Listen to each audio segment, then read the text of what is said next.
ప్రత్యర్థులవి సొల్లు కబుర్లు, మావి చేతుల పనులు. 10 ఏళ్ల దొరల పాలనలో పేదలకు ఒరిగింది శూన్యం. కమిషన్ల కకుర్తితో కట్టిన కాళేశ్వరం ఏమైందో చూడండి. ఏదులాపురం ఎన్నికల ప్రచారంలో బీఆర్ఎస్ పార్టీపై మంత్రి పొంగులేటి ఘాటు విమర్శలు.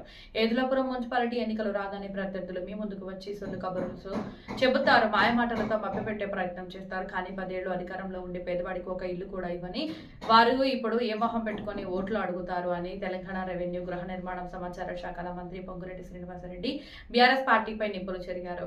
శనివారం ఏతులాపురం మున్సిపాలిటీ పరిధిలోని 3, 4, 5, 6, 25వ వార్డుల్లో ఆయన విస్తృతంగా పర్యటించి ఎన్నికల శంఖారావం పూజించారు.